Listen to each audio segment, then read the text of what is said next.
right. All right. About time. It is finally that time. We are finally sitting down, hopping on the mic, and recording this damn podcast. Yes, I know.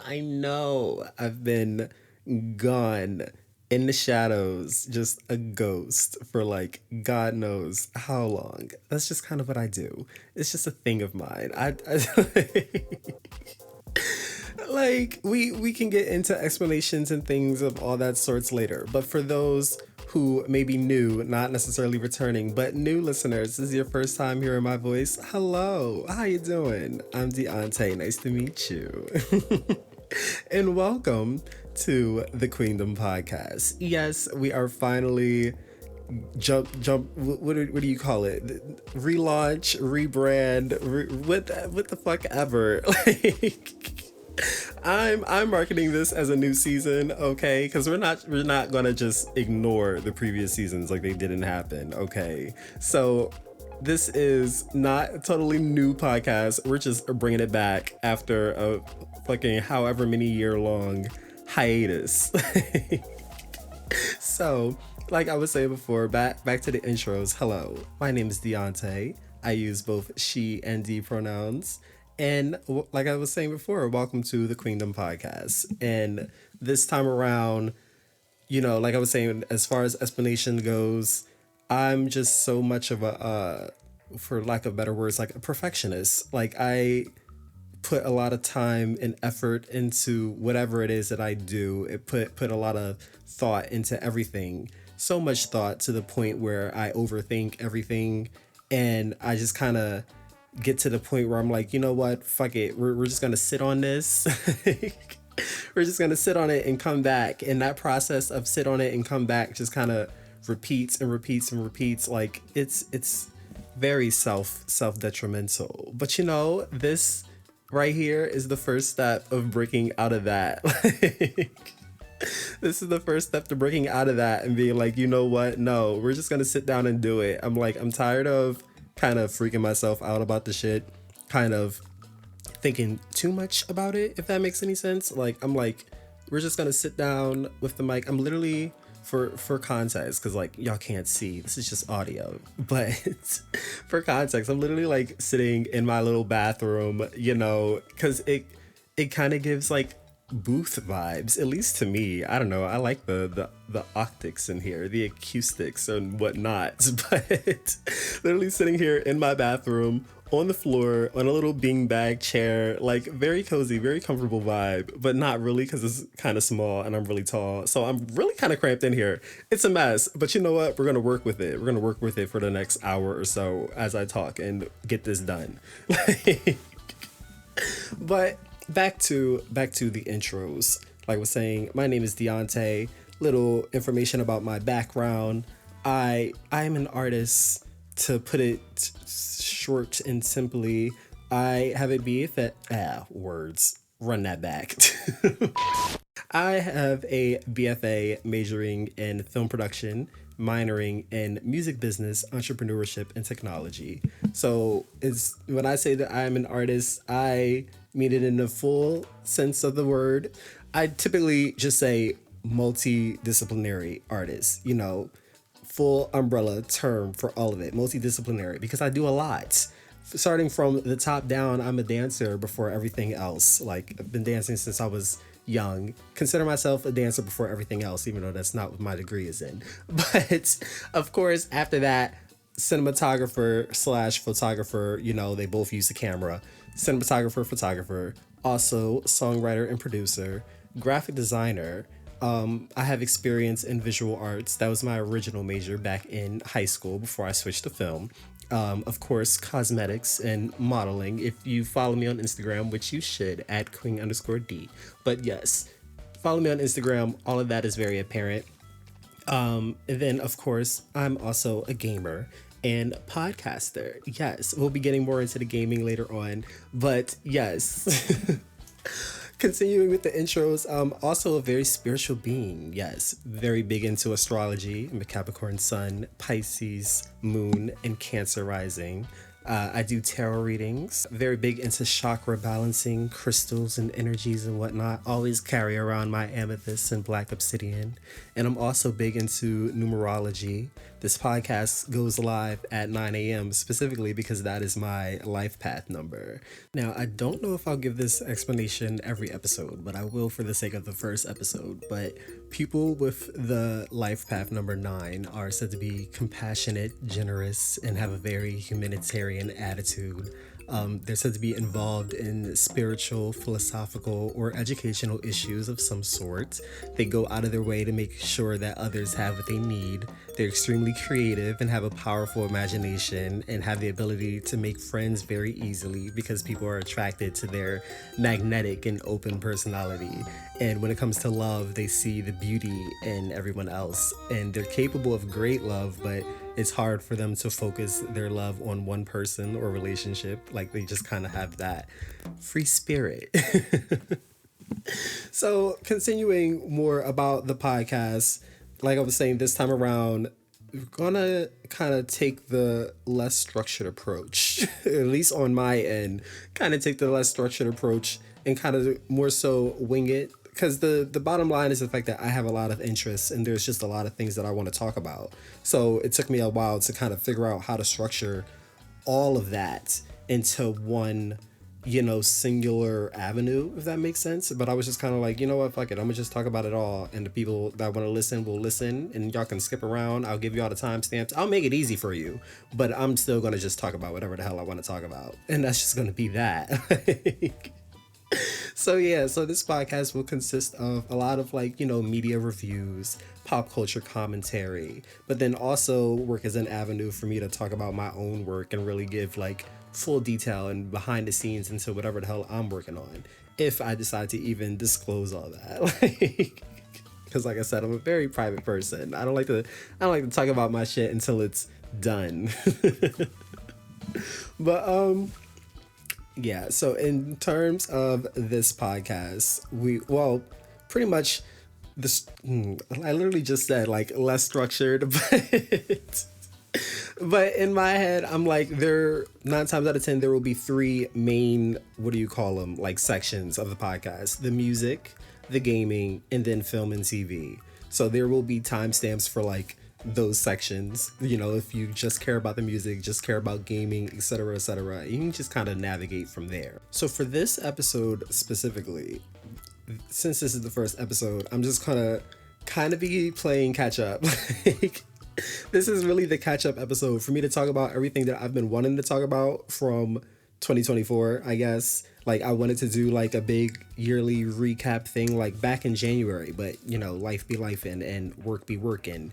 Didn't necessarily have the time. So want to kind of play catch up before we continue with the rest of the year, because I want to be able to continue talking about things as they're happening, So that's what this episode is going to be. So in terms of the discussion topics for this episode, for the music, I'm going to be giving my kind of quick review of the 2024 albums, my top 2024 albums. Yes. And then also we will be getting into the halftime show, because I definitely wanted to talk about Kendrick's halftime show. So we will be getting into that. And then I will also be giving my top 10 halftime shows, period, of all time. And then for gaming, definitely want to talk more about my gaming channel, put y'all on to that. And then also giving my top 10 games of 2024. And then for film and TV, we will be talking about Drag Race. That will be a constant on this podcast. We will be talking about Drag Race. So if you are a Drag Race fan, you should definitely follow, subscribe, whatever the term is on whatever platform you're listening to this on. But aside from Drag Race, we will also be talking about some upcoming 2025 movies that I am anticipating. I also just want to quickly acknowledge any background noise or whatever the hell, because I don't feel continuously stopping stopping and pausing to re-recording. So I'm just gonna prematurely in advance apologize for any background noise or technical glitches and whatnot. I try to fix whatever I can in post production, but we rolling with the punches here. So, yes, those are the segments, those are the topics for each segment. Now we will continue on to the first segment, the music. So we are going to get into my top 2024 albums. Yeah, so throughout the year, let me kind of explain my process a little bit. Throughout the year, as new albums come out, like I keep a ongoing list in my notes. I keep an ongoing running list of all the albums that come out. I literally write down the upcoming ones, the release dates, and then once they come out, they get added to the ranking list where I kind of put them where they stack up with the other albums. And all the albums just kind of swap places throughout the year as I continue like listening to them. My thoughts and opinions change. So it took me a minute. That's another reason why it took me so long to even get to this topic, because I can never make my mind up. And in terms of the ranking itself, it's always constantly changing. So I kind of had to get to a point where I was kind of like, you know what? Fuck it. Not even, I'm speaking in past tense. I don't know why. Currently to a point where I'm like, fuck it. I'm going to stop editing this list. This is the final ranking. This is it. Like, this podcast will be the definitive, like, boom, that's done. It's set in stone. So that I can continue with my 2025 list, which is already growing because we're 3 months into the year at this point. So we will be getting into the 2025 albums in the next episode. But for now, we're going to recap on 2024. I also just want to preface the fact that like I am a big music nerd. Like in terms of how I listen to and digest music, like I don't necessarily have a particular favorite genre, if that makes any sense. Like I more so just enjoy the composition, the small details of the production, how everything is layered, where certain instruments come in, how things transition, and then even down to like the lyrics from a songwriting perspective, like the lyrical context. Is there a story being driven? Is this just a vibe? What's the narrative here? Like, like I really break down music when I hear it. Also, there's like, my mic keeps doing this weird fucking, I don't know how to describe it. There's like this weird ass audio something. I can't describe it, but I know I can hear it. And I don't know if y'all can hear it too. I'm pretty sure that y'all can. But just to kind of explain what that is, it's from the cord, like the cord that hooks my mic up to my laptop. Like for whatever reason, if you just touch it a little bit, it seems like it's taking the cord out the microphone, and like literally my microphone just keeps getting disconnected from my computer, and I keep having to, it's so fucking annoying. But like I said, we're rolling with the punches here. So just wanted to explain that if you do hear this little weird electronic tinging or whatever the fuck that is, it's from me holding the microphone and the cord moving. But anyway, and I'm holding the microphone because it's, I don't know, it just feels more natural with it in my hand rather than it being stationary and me having to station myself, if that makes any sense. I don't know. Anyways, continuing with the list. Okay, so 24, right? 24. First of all, you know how hard it was to cut it at 24? Because in total, there are 86 albums on my list. And originally I was going to do a tier list ranking, which I will still do if it is requested. I don't know. I'm holding it in the back burner. I'm still debating whether or not I want to do this tier list ranking. So leave a comment if that is something that y'all want to see, because then I'll definitely do it. But I was basically going to put them all in a tier list rather than ranking them like top to bottom like that, because it's just so hard. It's so hard. But anyways, cutting it off at 24, once I finally did it, it was a battle just to even see who would get that 24th spot, like 22 to like 30, like. But anyways, the artist and album that managed to take a hold of the 24th spot was Katy Perry's 1432. Yes, the deluxe version. For all of the albums, the deluxe version, I consider that the definitive version because it's like, the most beefy one with all the songs, whatever the hell. But yes, the deluxe version of Katy Perry's John John. Now there was a lot of contention about this album last year. Like basically everyone across the board considered it a flop, which I didn't necessarily disagree with. Like that's the thing, the album itself is not spectacular, hence why it's the last one on the list.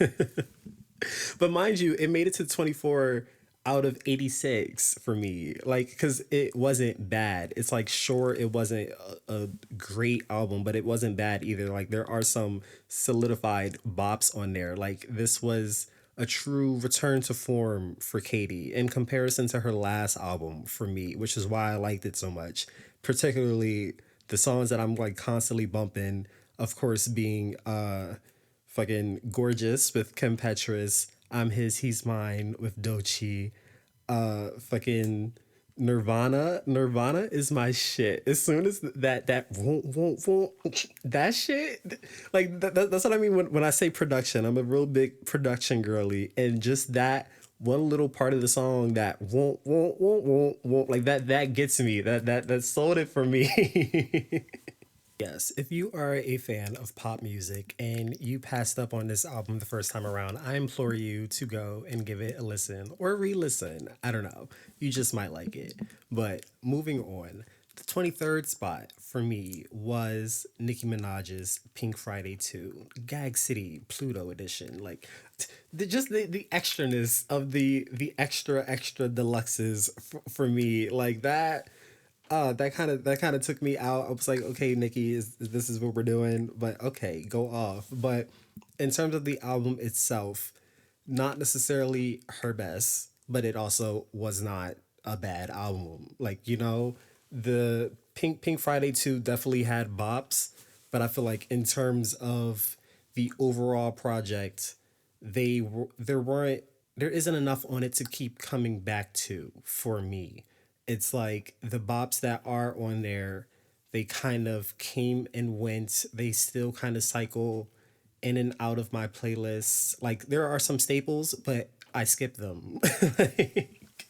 Like that's what I mean by cycle in and out. It's like there are some songs that stay there, like they are staples in my like party playlist, the chills, the vibes, etc., etc. But it's like I have grown tired of them to the point where they're not an earworm. There aren't that many earworms on the album. Even my favorite song from the album, Everybody, like that, it goes off in the club, but I don't necessarily bump it anymore on my own. So yeah, Pink Friday 2, great effort for Nicki, but I'm really hoping that the next album, I'm really hoping that the next album is improvement, a step up. Like, please, mother, give us something more. But number 22 goes to Billie Eilish's Hit Me Hard and Soft. And this album, like this was another one that kind of jumped up and down my list because it's such a vibe. Like it's such a good album. Grammy nominated, like it's a vibe, but in comparison to everything else, it couldn't go any higher than this for me. Like that is the thing. It is a good album, but in comparison to the other albums, the other 21 albums, I couldn't put it any higher. I couldn't justify putting it any higher because even after re-listening to it like yesterday, uh how do I describe it? It's like it's good when you're listening to the album as a whole, but the songs on their own don't keep me invested enough to want to keep coming back. Like the difference between this album and her last album, happily what was it, Happily Ever After. Yes, like I have that one on vinyl. I have Happily Ever After on vinyl. Like that one, there are individualized bops, whereas though I feel like with Hit Me Hard and Soft there's only a couple. There's like Lunch, there's Birds of a Feather, which it gives very, you're driving down the highway, windows down, convertible, no top with the girlies, like that like that's the thing. Like Hit Me Hard and Soft is a vibe. Like So if you are into, that kind of that soft, like if you're not very familiar with Billie Eilish, if you only know of Billie Eilish from like, the bad guy era, from the really dark alternative era, then I feel like this is a good album. This one and the last one are good ones to kind of reintroduce yourself and see another side of Billie. I like the fact that this album continued to show that other side of Billie. That's what I enjoyed about it. But anyways, moving on. The 21st spot goes to an artist that I discovered last year named Ravina. And it goes to her album Where the Butterflies Go in the Rain. Now, she actually just released a deluxe version of this album this year. So I will be talking about that on the next episode. But in terms of the what do you call it? The standard here, there we go. The original standard edition.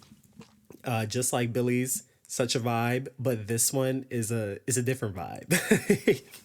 This one is a different vibe that I fuck with just a little bit more than Billy's, if that makes sense. Like Ravina, her voice is so angelic. Oh my god, there's that fucking electronic whatever the fuck that tinging again. But anyways, I'm trying not to let it distract me. But her voice is just so angelic. The harmonies, how everything is layered, the instrumentation, like it that album makes you feel like you are relaxing in the most beautiful meadow by the waterfall, with your little like guitar ukulele. Like that's what it gives. It gives very serene, very quaint, like so I implore you, if you like vibey music, like, if you are a stoner like myself and you really just like to escape into some bliss, like please go listen to this album.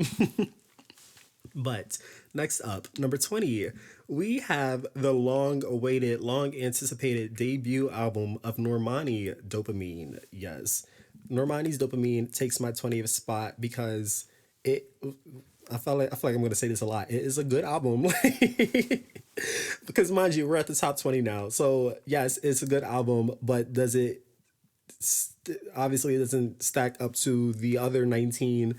It How do I describe it? It was in the wrong order. I feel like the track listing, the song sequencing of this album wasn't correct. It wasn't in the right order. And when it came out, I literally went and made my own playlist, which you can listen to. I can share the Spotify link, but literally made my own Normani playlist, kind of putting together her previous discography before the album along with the album, and then putting everything in an order that actually made sense. So when I listen to Dopamine, I don't actually listen to the album itself. I listen to my playlist because I'm like, this makes more sense. But other than that, like, because that's the thing, I'm still bumping the songs. I'm still bumping the songs themselves. So it's like, yes, it is a good album, but in terms of the sequencing and then also just the wait, what we got for how long we waited for it, it was kind of like, okay. It was like, okay, girl, we appreciate the work. We appreciate how much work and effort, because that's the thing, you can tell how much work and effort went into this album, which is why I love it so much. It's like you can hear the years, right? You can hear the growth, the improvement from her previous work, but it's still, it wasn't enough to hold the audience's ear. Like she kind of came and went like she always does. And I feel like I can't speak because I literally do the same thing, but I'm nobody. Whereas so she's Normani. It's like I can get away with that because I'm not walking away from anything. But anyways, moving on to number 19, we have Kendrick Lamar's GNX. Now, GNX came out towards the later half of the year, so it didn't really grow on me as much as the rest of the albums, but it was still a good Kendrick album. However, it was definitely a departure from his last album, Mr. Morale. Definitely a departure. My thing with this album was that everything kind of sounded like Not Like Us, which I think was intentional. Some part of me feels like that was an intentional move. Like this album kind of felt like a placeholder throwaway like mixtape. Like, you know, that's kind of how it felt, which was why I couldn't really put it too high, because I was like, I feel like something else is coming, if that makes any sense. Like, I feel like there's another Mr. Morale coming. There's another big story, big narrative. Like, you know, there's a production coming. This is the appetizer for whatever is next. But I will say his Super Bowl performance really, it really helped sell the album. And I will get more into that when we talk about the Super Bowl, but we will continue on to the next album. The next album on the list is Amaray's Roses Are Red, Tears Are Blue, a Fountain Baby extended play. So this album, first of all, so Amaray is not an artist that I was too familiar with before the album, you know, the original one, because this is the deluxe. So before it dropped, I wasn't too familiar with her, but then after the album, I was just kind of like, okay, I'm kind of obsessed. Like I live for, because what was it? Her voice. She has a very unique voice, very unique singing style, tone, however you want to describe it.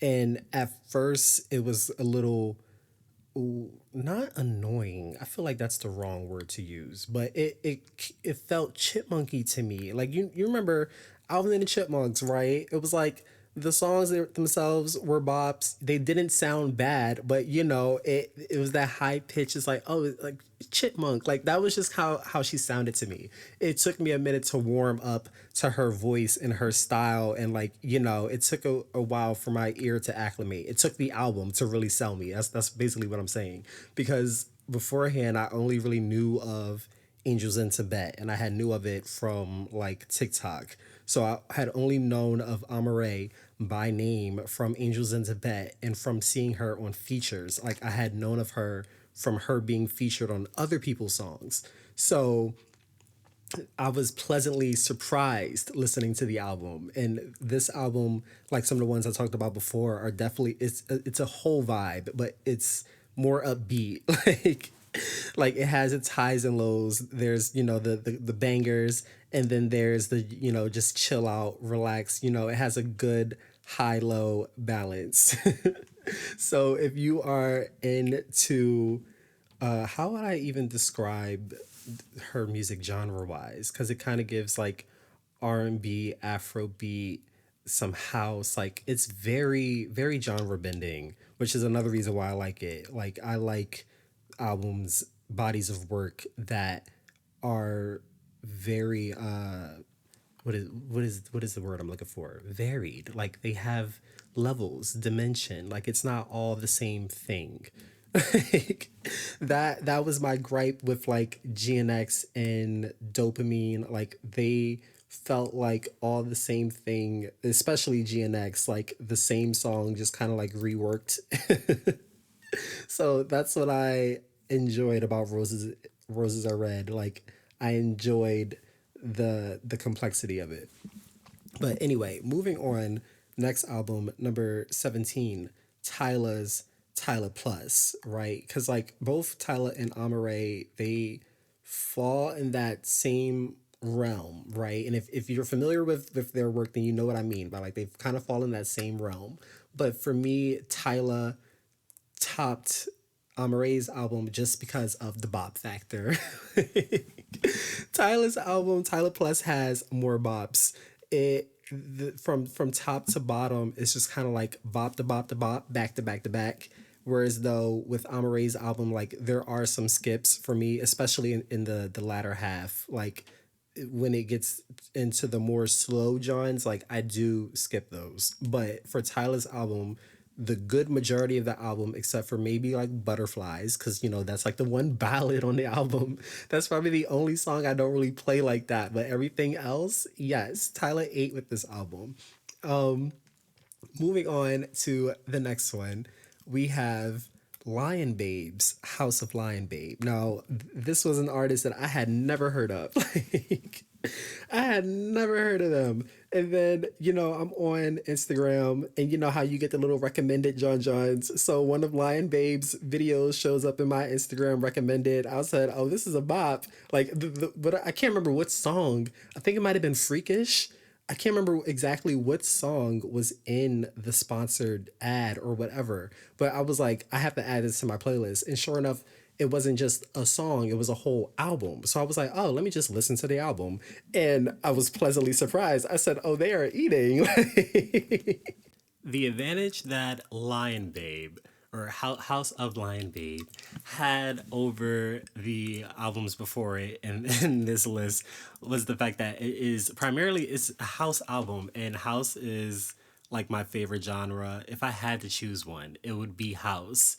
And the way that this album just flows, I've said this before, like how these albums, they're vibes, but they're all different vibes, right? So for this album, if you are into house music, then you know that vibe that I'm talking about, that just bouncy, feel good. I really need to look into Lion Babe themselves to know the names of the DJ and the vocalist, but the chick that does the vocals, like she's so kind, she's so pussy. And when you see their visuals, little videos on Instagram, like they're so simple, very minimal production or whatever you want to call it, but it's such a vibe, and I just love the energy that they exude. So yes, definitely give House of Lion Babe a listen.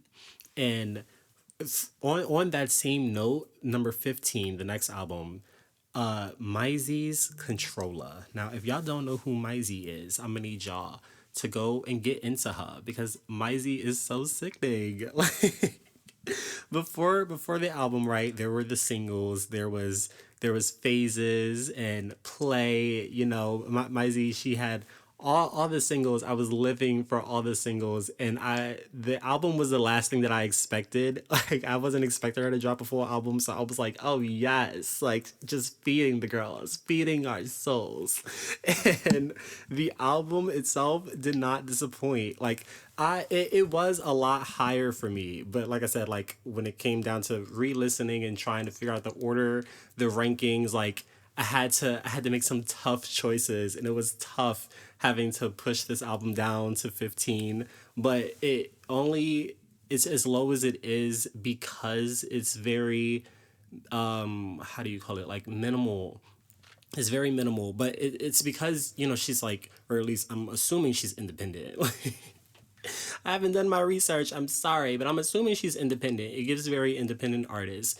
I see a lot of like myself in Maisie. Like I relate to her on a personal level, So it's like in comparison to the other albums on the list, production wise, I had to place it lower. But in terms of the album itself, what it gives, the quality, like you need to listen to this album.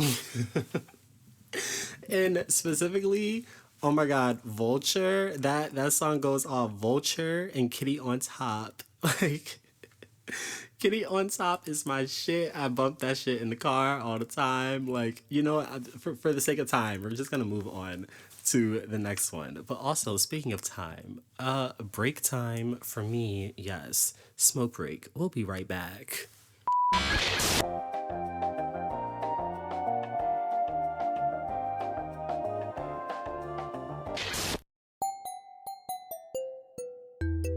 Now, I have a question for the audience. Do you believe in tarot? And if so, do you have questions for the cards? Now, I am no fortune teller, but I can serve as a guide along your journey. Introducing TQD Tarot, where I offer various readings for the answers you seek, including yes or no questions, relationship insight, situational advice, and much, much more. I do readings that range from 1 to 10 cards, and at only $5 per card, each card offers a different piece of the puzzle, pointing to specific energies, elements, zodiacs, even planets, and many other factors at play. Just click the link in the description for more to find out how you can book your reading. And remember, the message is subjective, but the cards never lie. Okay, and we are back. So, continuing on, we are at number 14, which for me, my 14th album of 2024 was Channel Trace's Head Rush. Now, how do I like it, like I said just before, I love house music, right? And like I also said, I love genre bending and works that blend multiple elements, and that's kind of Channel Tress's whole thing. Like it's very much this mixture of hip hop and house specifically, but also elements of other things. And his voice, oh my god, his voice is just has this very like deep low tone voice, you know. And it's very like his music is very it can be upbeat and boppy, but it's also very like chill, down tempo, more vibey. Like there's those levels again. There's those levels that I mentioned before, and he does that very well. So if you are into that hip hop house blend, definitely check out Channel Tress. Why is that so hard to pronounce? Tress. Is it Trace or Tress? I don't fucking know. But anyways, moving on. Number 13, we have Samara Joy's Portrait. Now, if there are any jazz girlies in the audience, this is the album for you. Samara Joy has one of those voices, one in a million. This woman is a vocalist down. And when I tell you the pipes, this bitch be hollering, screaming, but like in a good way, in the best way. Y'all know what I mean. Like y'all know what I mean. And not to mention, the piano, like she's not just a vocalist, but also an instrumentalist. Like Samara Joy is just a very talented individual. And this album was a pleasant surprise because I wasn't expecting it.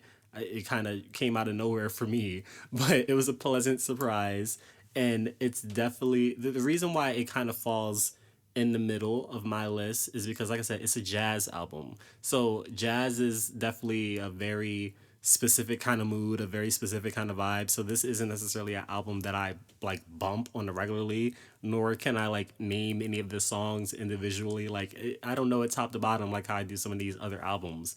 But for what it is, like because it is so good, that's why it kind of tops some of the other albums like Tyler's, where I do know all of the songs top to bottom. Like like this was just a masterclass in jazz for me in terms of like modern day jazz. But anyways, we're gonna move on because this is already really long. But next up we have Dua Lipa's.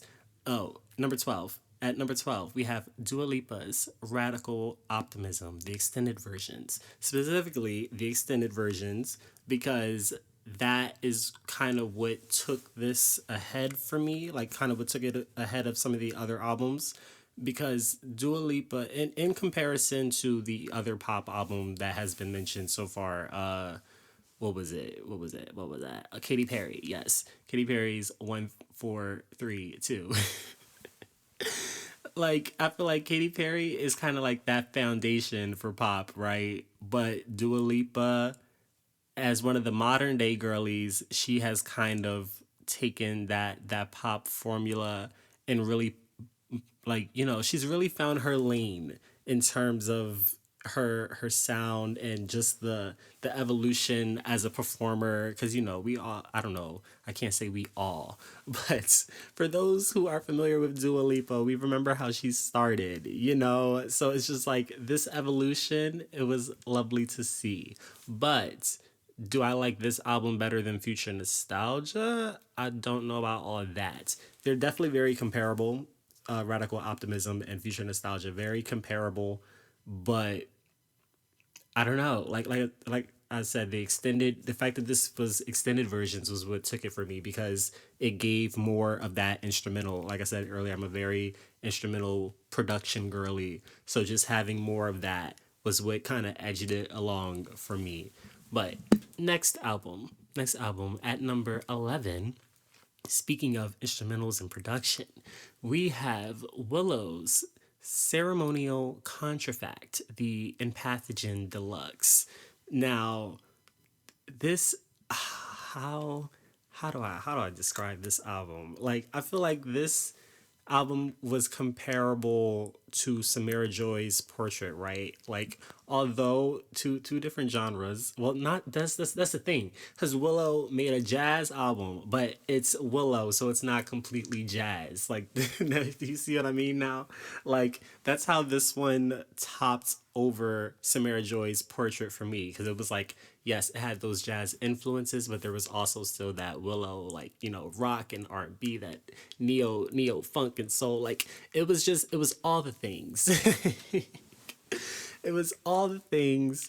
And I definitely bumped it more when it first came out, because that was the thing. Like, this album started out in like my top three, and then it was like, as the year continued, as more albums came out, like, this was one of the ones that moved up and down the list for me.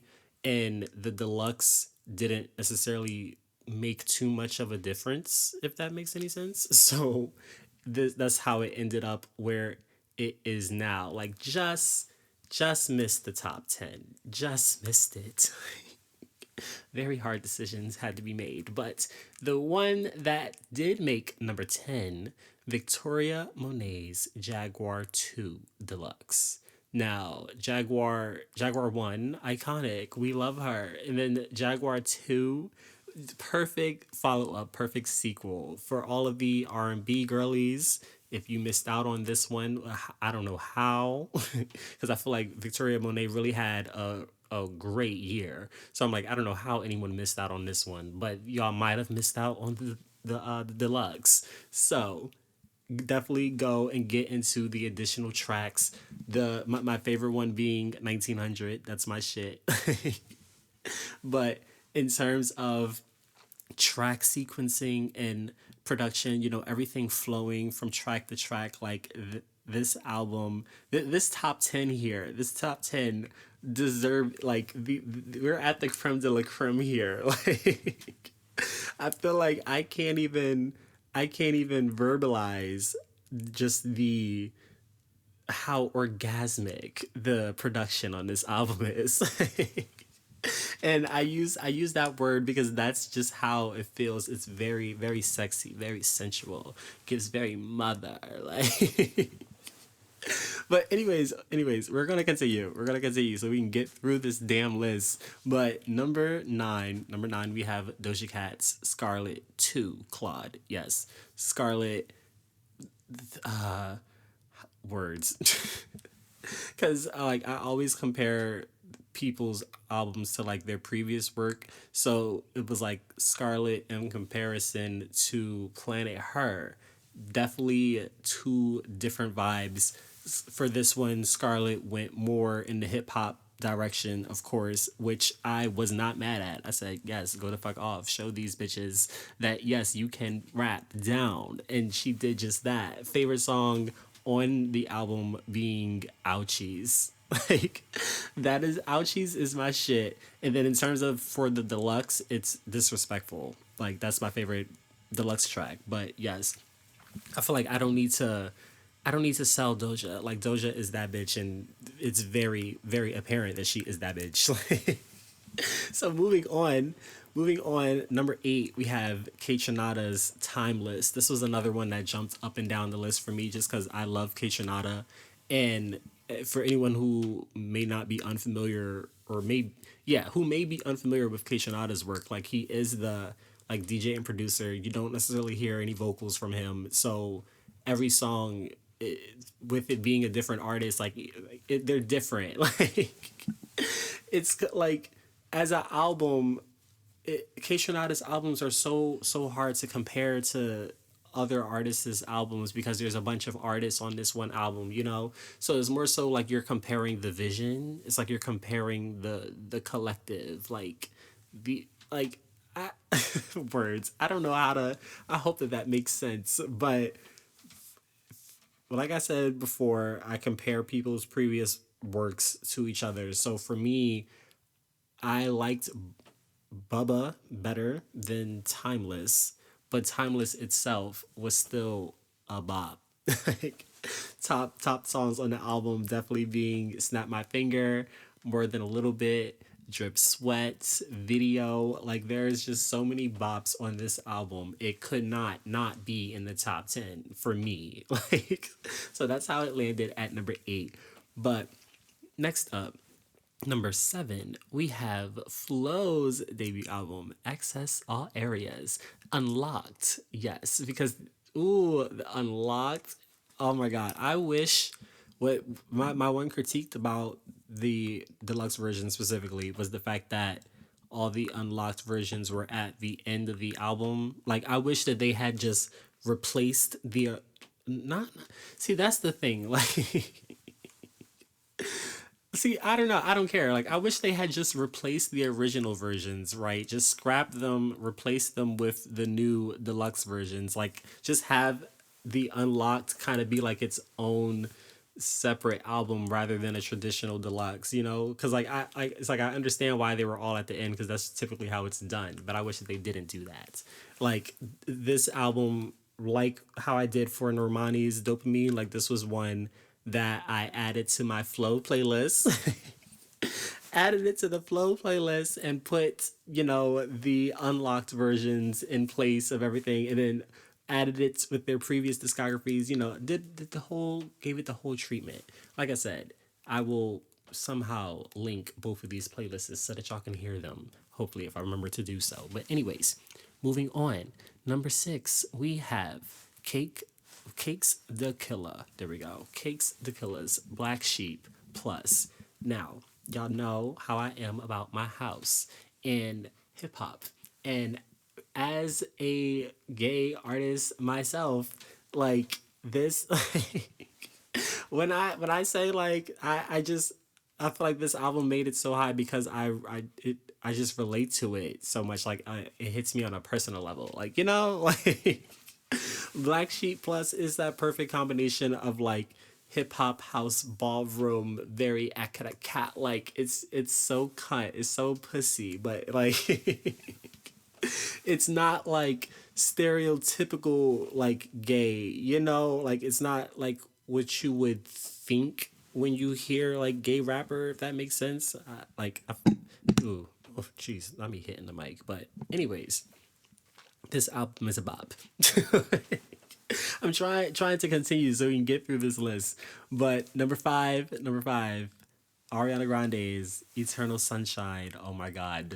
Now, like I said, this is another one that was jumping up and down the list because me and Ari, I fuck with her, like her lyrics. It's always the lyrics. It's always the lyrics. I'm like, yes, girly, I feel you. Like, and this album specifically, it was very narrative. It gave a story, which was what I really enjoyed about it, which really bumped it up in comparison to the rest of the albums. But the albums that topped it just kind of had more interesting stories, if that makes sense. Like it's like when you, this is one of those, the art from the artist type situations is just like all the drama, like everything that was going on with Ari's actual life, the mess definitely contributed to the narrative and just how this album was taken and perceived and like everything. Like, it was a time the Ariators know what I mean. But this album is a bop, definitely one of her best. If we're comparing it to her last, being it is Positions, right? Yes. If we're comparing it to Positions, definitely, ooh, you know what? I'm not even gonna sit here and try to think about that right now. Because I had never really sat and thought, you know, which one do I like better, because for me, Eternal Sunshine is so different because of that narrative aspect. But, you know, anyways, moving on.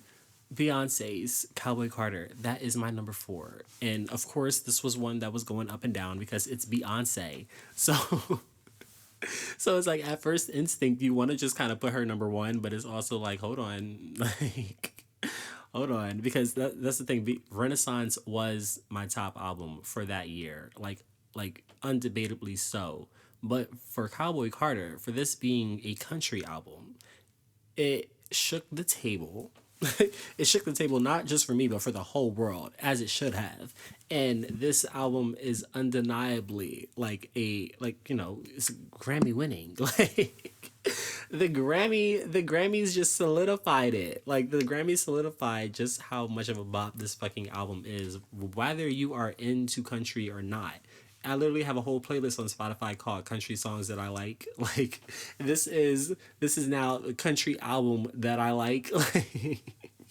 That's what Cowboy Carter is for me. So I feel like I don't even need to get too in depth on Cowboy Carter. Like we know it is iconic.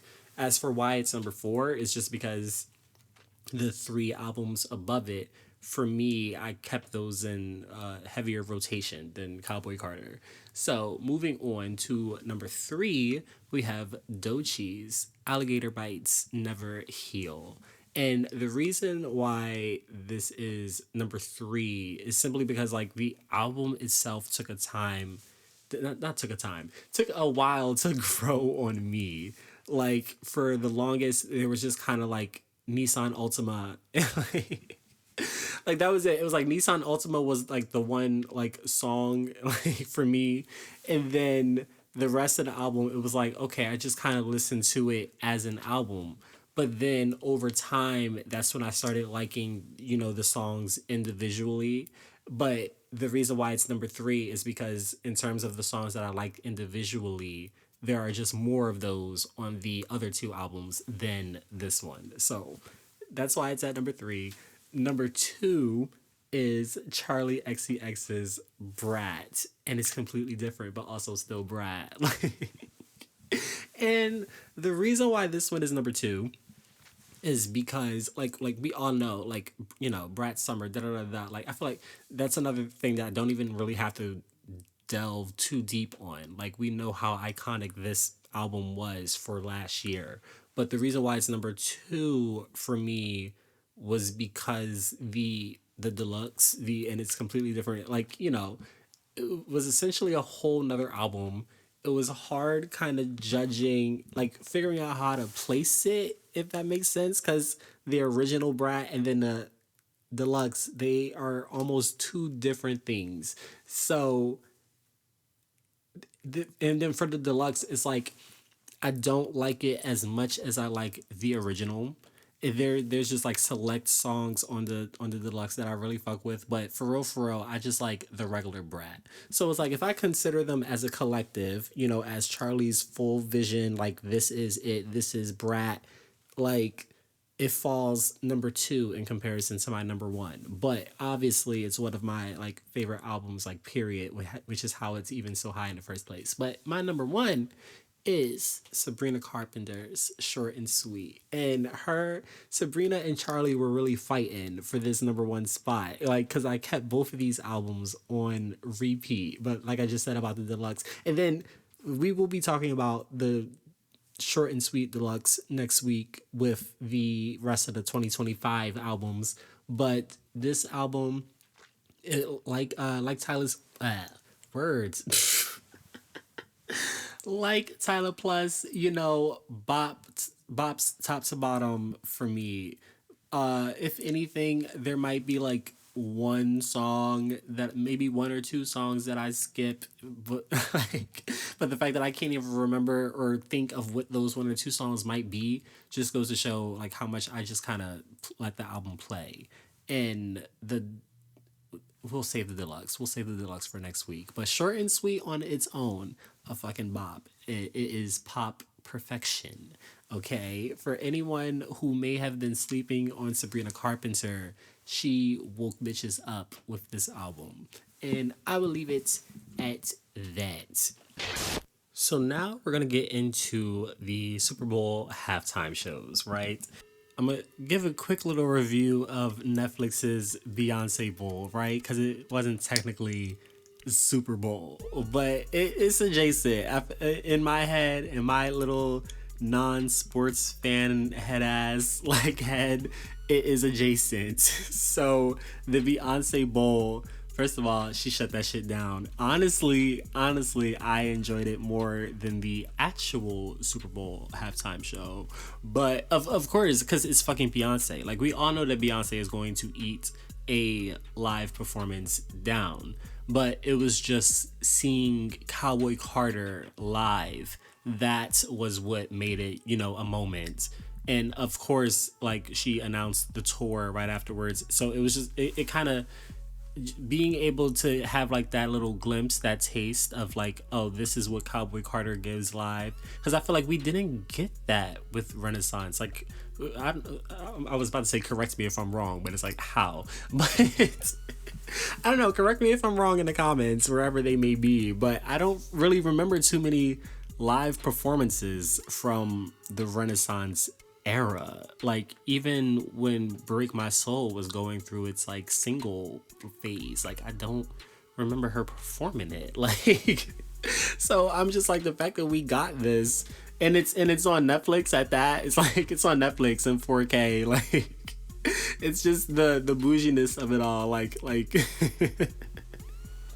anyways, I can't wait to see what comes next, because I'm still waiting on those Renaissance visuals. I'm still waiting to see whether or not the Renaissance film comes to streaming in some way, shape, or form. Like, I'm waiting to see what comes next beyond the tour, because like we already know that's coming. But I'm like, what? Because the Renaissance tour was a moment, so I'm just like, I can't wait for what comes out of the Cowboy Carter tour as well. But anyways, moving on to the halftime shows, right? I want to give my top 10 halftime shows of all time because, like I said, I'm not a sports fan. So the halftime show is like literally the only part of the game that I watch. It's the part that I look forward to, specifically who is going to be performing. Like, I have to wait for the announcement of who's the headliner before I'm like, okay, like, now I'm looking forward to this. But anyways, these are my top 10. But we're going to start with honorable mention Coldplay, because and they are the honorable mention because technically Coldplay was the headliner, but let's be honest, it was Beyonce and Bruno Mars's show. Like, and this was from 2016. This was when Beyonce popped out with Formation, right? Like, this was the debut of Formation. Like, I just remember this so vividly, and like I learned the choreo and everything, and I just remember being like, why is Coldplay here? Like, still to this day, I'm just like, why is Coldplay here? And like, when he came in at the end, like when he came in the middle of Beyonce and Bruno, I was just like, oh my god, like, go home. But their little dance battle, like, iconic. That performance itself, that part of the performance, iconic in my head. So it had to be an honorable mention. But I couldn't consider it one of the top 10 because it's like they weren't the headliners, But moving on to the actual top 10, number 10, I have the Black Eyed Peas featuring Usher and Slash from 2011, and this, I feel like this was the Black Eyed Peas. This was that time where they were at the peaks of their career. It was like they were kind of like at the peaks of their career, but also the end. Like, it also kind of literally, because the album was called The End. But this was just such a high moment.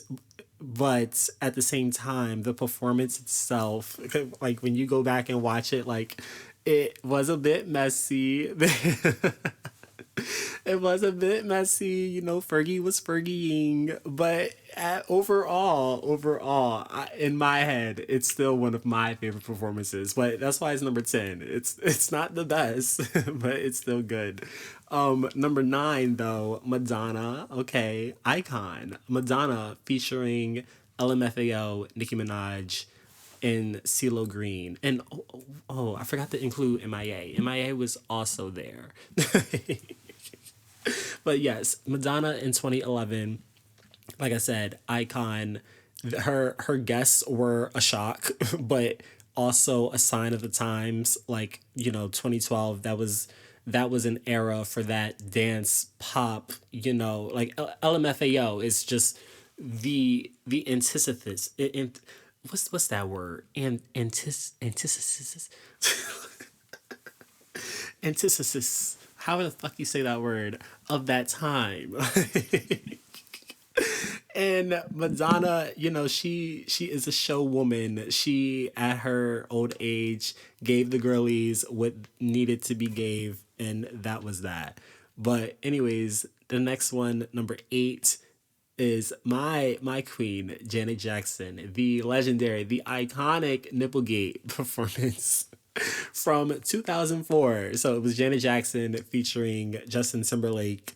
Jessica Simpson was there for whatever reason. Jessica Simpson, Kid Rock, Nelly, and P. Diddy. 2004.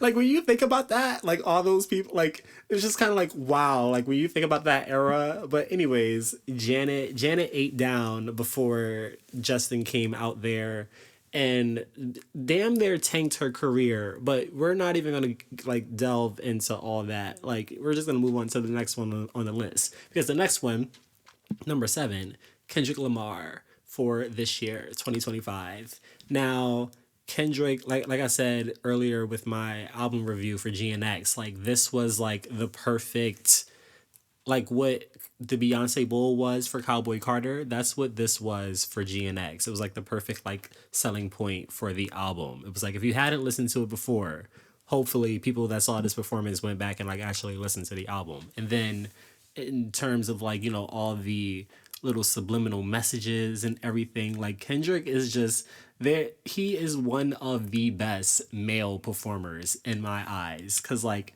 there's always that disparity between the male and the female performers and what they're expected to give.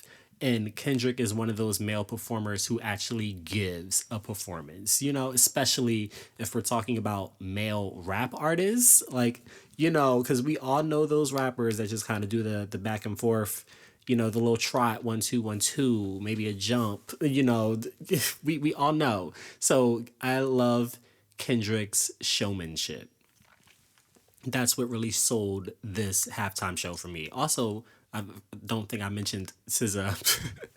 It's Kendrick Lamar featuring SZA. SZA was there and she ate down as well. She looked good. The body was tea. Like they did very well together. But next up, my number 6 would be Jennifer Lopez and Shakira from 2020 featuring Of Body. Like these ladies, first of all, it was just the sheer fact for them to give the show that they gave, like at their ages. It was just like a testament to the bad bitches that they are. Like there's no other way that I can put that. It was just like these icons on the stage. Like say what you want about Jennifer Lopez. Like we all know the Jennifer Lopez tea, but in terms of show womanship, right? The bitch can give a show. Like she can give a show, and especially when paired with Shakira, like the dynamic. That's what it was. It was like a dynamic duo. I lived for it. And then number 5, we have Rihanna from 2023. When she was pregnant and all like that. That's really what it was for me. It was the fact that she really got up there, pregnant and all, and gave a whole fucking, like. How can you not applaud that? How can you not? And then number 4 for me was Lady Gaga from 2017, Mother Monster. Okay, when we talk about show woman, I feel like Gaga. She is one of the best. There we go. I was like, let me watch my words there. She is one of the best. She is one of the examples of what good showwomanship is. Okay, and this bitch proved that. She proved that with her 2017 halftime show performance. But in terms of, this list, one that I liked more than that, number 3, Katy Perry, Miss Catherine Perry coming back again in this podcast. But I'm sorry, I watched the Katy Perry Super Bowl performance. Like I've watched it multiple times. Like that's how it's in my top 3. Literally, my top 3 are the ones that I've like watched multiple times over and over and over again. And this one specifically because it's featuring Lenny Kravitz and my queen Missy Elliott. Like when Missy came out there, like I'm sorry, Missy kind of stole the show for me. Like Katie. Her whole section, like yes, cute, iconic, like she ate down, but Missy is the reason why she is as high as she is. Because Gaga didn't have no guests. So Missy helped Katie edge get the edge here. But number two, we have, of course, I don't want to say of course, but we have Beyonce.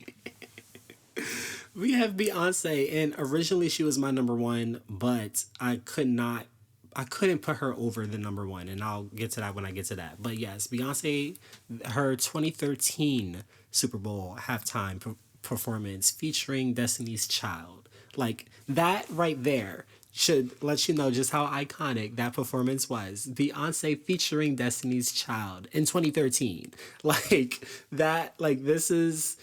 I feel like Beyonce, aside from the number 1 person, really set the standard for what is expected of a good Super Bowl halftime performance. But she set the standard for the performances moving forward, from 2013 on. This number 1 person set the standard for Super Bowl halftime performances, period. And that is Michael Jackson's 1993 halftime performance. When he fucking showing up from the multiple areas of the fucking like arena. Like, I'm sorry, Michael Jackson is the blueprint. He is the blueprint. He laid the foundation for what is supposed to be gave at the Super Bowl halftime. But yes, those are my top 10 Super Bowl halftime show performances.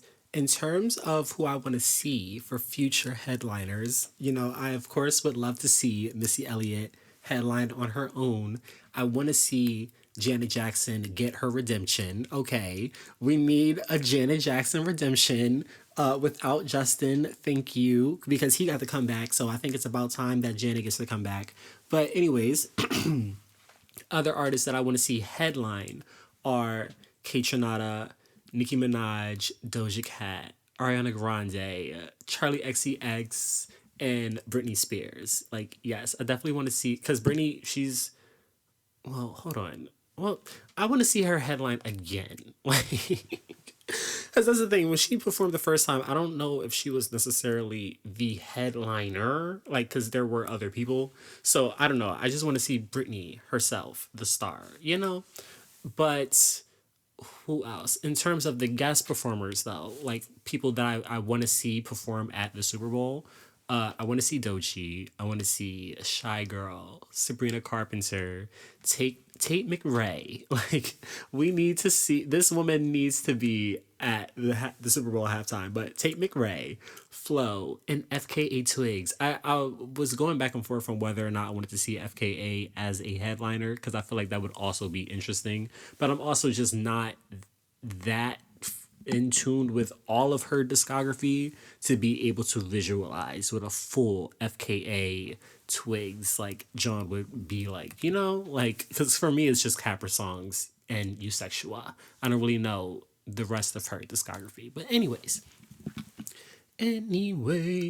we are going to take another quick break here before moving on to our next segment or section, whatever the hell, the gaming portion.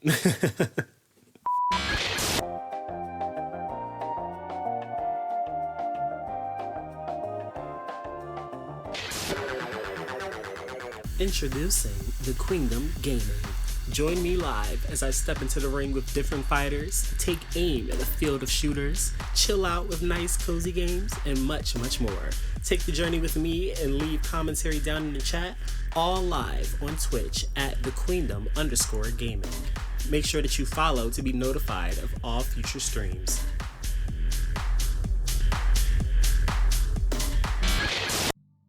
Okay, so for the gaming section for this episode, I want to tell y'all about my Twitch channel and then also give my top games of 2024.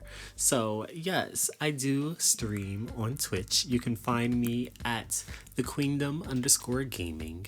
I don't necessarily have a regular streaming schedule, still working on that, so stay tuned to my socials and whatnot to find out, or I will give an announcement if I do decide to give or set an official streaming schedule. But as of right now, I just kind of hop on live when I'm in the mood to, when it's like I'm about to play something, it's like, okay, I kind of want an audience, or I don't know.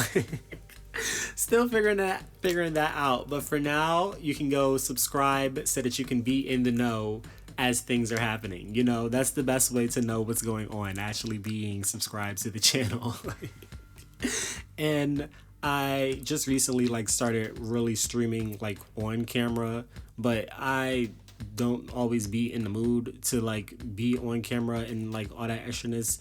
But and then also I like to like play my music out loud and shit like that. So it's like sometimes I'll be on camera, but like I'll have my mic muted so that there isn't just music playing in the fucking microphone. Like, so it's like if you see me on the stream and it's like I have my headset on and everything, then it's like, okay, boom, I'm on cam, I'm on mic, you know, da da da da. But it's like if I guess you would know what's going on once you join the stream, now wouldn't you? You would know what the situation is. But I don't know, I'm just kind of giving context as to why I do things the way that I do them, I guess. But in terms of like what I play, like that's the other thing. It's not like I stick to one game or a specific genre or anything like that. Like I just kind of play whatever it is that I want to play. And it's like if I want people to be in on this experience with me, then boom, I guess I will broadcast and go live. And I try to put a Instagram story up when I do go live to like, you know, let the followers know. You know, for whoever may not be subscribed to the Twitch channel, I do let people on Instagram know. So you should also be following me on Instagram. And I guess I should start tweeting. I don't know. People don't even use fucking Twitter/X anymore, I don't think. I guess we're going to figure that out. But anyways, that's the gaming channel. Subscribe to the mess. But anyway, moving on, like how I did for the albums, I want to give really quickly my top 10 games of 2024. Starting with number 10. And the reason why this is number 10 is, well, first of all, the game itself is Marvel vs. Capcom, the Fighting Collection. You know, the reason why it's number 10 is because it's literally a collection of old games. Like let's start with the fact that there weren't a lot of, or at least not a lot of new releases that I played this year, right? So these are the top 10 games that I actually played. So for this being a collection of old games, it was like I couldn't really justify it being any higher than it is, but it is a good collection of very good games, so it definitely made the list. So number 9 on the list is Tales of Zenra Zao. Now this one is number 9 because I didn't really play it like that.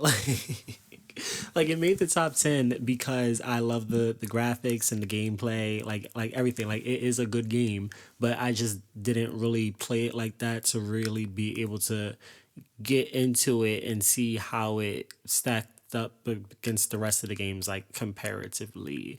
At least not to be able to justify it being any higher than number 9. And then for number 8, I have Pac-Man Mega Tunnel Battle Chomp Champs. Yes, I am a big Pac-Man fan. Okay, like my mom was the one that put me on the Pac-Man. Of course, I'm more of a Miss Pac-Man fan myself, but in terms of the Pac-Man franchise, you know, huge fan. So when I saw that this was like, you know, an online multiplayer joint, I had to get on that and wasn't too disappointed. I mean, it's a bit bare bones, which is why it's so low. It's a bit bare bones, but it is a good time for what it is. But I know like Pac-Man itself isn't really like you're not going to find too many people playing this game. Like that's the thing. Like for it being an online multiplayer game, like you're not going to find too many people playing this game. So it seems like it would be more fun with like, actual friends or, people that you know, but in terms of, what it is worth trying. But I wish that they would make it free. I don't think that it's worth paying for, and that was my other gripe with it. But it wasn't expensive, and then I also got it when it was on sale. But anyways, moving on, moving on to number 7, we have the infamous foam stars, or I don't know. Like I feel like infamous is a choice of words, but in terms of the battle royale landscape, in everything, foam stars was definitely interesting. Like, it was a Splatoon clone, of course. At least that's how everyone, including myself, perceived it, this Splatoon clone. But when you actually played it, like, it's a lot more intense. Like that's my thing with foam stars. There is a bit of a difficulty curve, but I feel like it's kind of that way with every like hero royale. What do you call them? Hero shooters. There we go. The hero shooters, the battle royale types and whatnot. Like when it comes to these team based games where you have to really work as a team, if you are not if you don't have communication with said team, like you're not gonna have a very good time. Like solo queuing like myself, but the game itself is still worth playing. The characters themselves are actually interesting and nice to look at, fun to play as. Like I mentioned, there is a slight difficulty curve, but I feel like once you get the hang of its movement and things like that, like and really get into it, like that's the thing. It's easy to get into, but it's hard getting other people into it for some reason. I can't even say for some reason because like that's the thing. It's like when you compare it to other games, it's like okay, like it kind of has like all those same issues, but they're not worth dealing with. That's the easiest way I can put that. Like it has all those same, the monetization and the cash grabby bullshit, but it's not worth it in foam stars because like who's really playing it? Like, it's not worth all the money. It's not worth all the money that they're trying to squeeze out of you. But speaking of trying to squeeze money out of you, number 6, we have multiverses. Multiverses, they're the official release of it because we were previously playing the beta, but its official launch did not have as big of a bang as I wish it had, which is how it lands like pretty much in the middle, in the middle of this list. But the multiverses itself is a good game, right? Like it is worth playing. As far as Smash clones go, it's one of the best in my eyes, especially if you're playing it offline. Like you're playing it offline and don't have to worry about lagging and shit like that. Like it's one of the best in terms of the characters and how they all are true to the source material and the gameplay itself, etc., etc. But multiverses as a free to play game, like I said before, the monetization bullshit, all the money that they tried to squeeze out of you for this game, like, is what really makes it not enjoyable. Having to pay for this, that, and a third in order to do this, that, and a third and level up. Like, it's such a grind. It's such a grind that you have to pay for. It's ridiculous. And it's kind of sad that it's shutting down the way that it is, but it's also kind of like, all right, well, what can you do? Y'all tried. But next up, number 5, we have like literally one of my top 3 video game franchises, period. But we have Just Dance, the 2025 edition. Yes, like this literally falls right in the middle because it is Just Dance. I feel like anyone who's familiar with Just Dance is kind of like that same formula. It's a yearly annual release, so it's like what to expect, but in terms of the track list and like the maps and like the specifics, that's where they either rise or falter. And 2025 luckily is one of the ones that rises. It's a very good one. It's a very good one. Some of my favorite maps on this one are definitely Padam Padam. Okay. Padam Padam, that one just eats. You Love Who You Love, by Zara Larson. That like we're 2025, and I feel like the 2024 edition, like they have this difficulty curve. Like I feel like this kind of goes for the modern just dances in general. Like they've been upping the difficulty on these not choreographers, on these choreographies, and really leveling the intensity, the intricacy of some of the choreography and whatnot. So it's like I enjoy the fact that I really have to like put in effort to learn these dances, whereas though back in the day, like I would just kind of, because they were so repetitive, it was really, ooh, I keep hitting shit.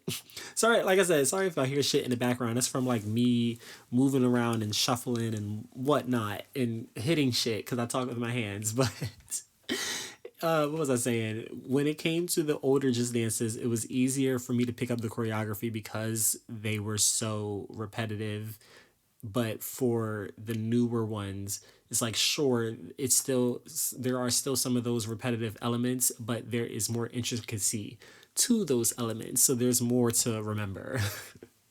But anyways, moving on to number 4, we have Super Mario Bros. Wonder. Now, for anyone who is a fan of the new Super Mario Bros. Franchise, like I hope that y'all actually got into this one. For anyone who also owns a Switch, because Nintendo and their exclusivity. But yeah, Super Mario Bros. Wonder was a pleasant surprise for me.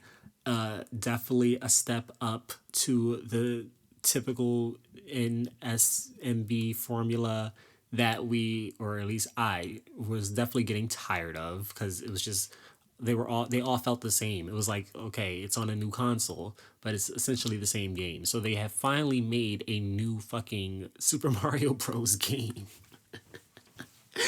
And I feel like for me the main selling point was being able to play as Daisy. I said, oh, I get to use the girly girl, period. Like, and the animations and everything, they're so cute. Like the game itself, graphically gorgeous. But similarly to the, what was it, Tales of Kenzera.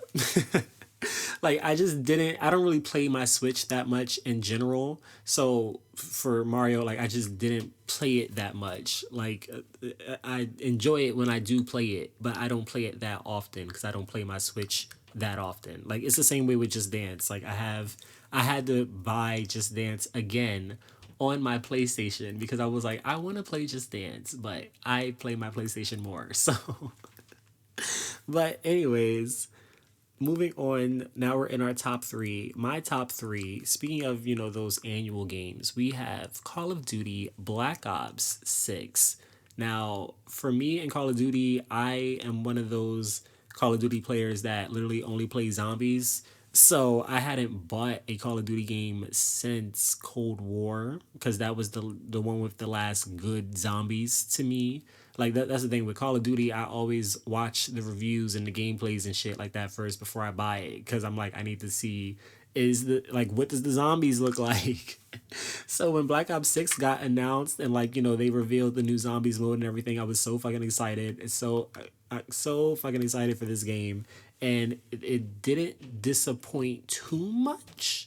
Like that's the thing. It's like the zombies mode is as good as I hoped it would be, but they have also changed a lot of things with zombies and like how you unlock things in the progression system. Like a lot of things on that end have changed, and it's a bit more of a grind than it was in Cold War, which I'm not necessarily a fan of.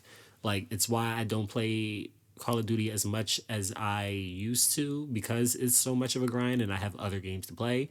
Like, but in terms of the game itself and what it offers, like I live. And this was the first Call of Duty to get me into multiplayer, like, because the maps are gorgeous and the movement controls themselves. Like, it just feels so good to play. Like, you really feel like you're, like, in the middle of a fucking war and, like, the shit's going down. Like, you know? But yes, moving on to number two. My number two for 2024 is Marvel Rivals. And this game is number two because it came out in December. So I couldn't justify leaving it as number one. Because originally I had it as number one. And I was like, nah, that's not fair. So I had to bump this down to number two. Because it's like, I can't call this my game of 2024 when I played it for a month, you know? But yeah, with that being said, it's still like I feel like I don't have to really delve too much into how good Rivals is. I'm going to talk about Rivals more in another episode, probably the next episode, but if not, definitely one of these upcoming episodes because I do have my thoughts and opinions on it. But as far as my number one, what did get the number one spots, that goes to Tekken 8. Now, like I said, Just Dance is one of my top three. Tekken is another one of those top three franchises of mine. The third one being Mortal Kombat. But Tekken 8 takes the number one spot for me because first of all, that game is just gorgeous. Like Call of Duty, it feels so good to play.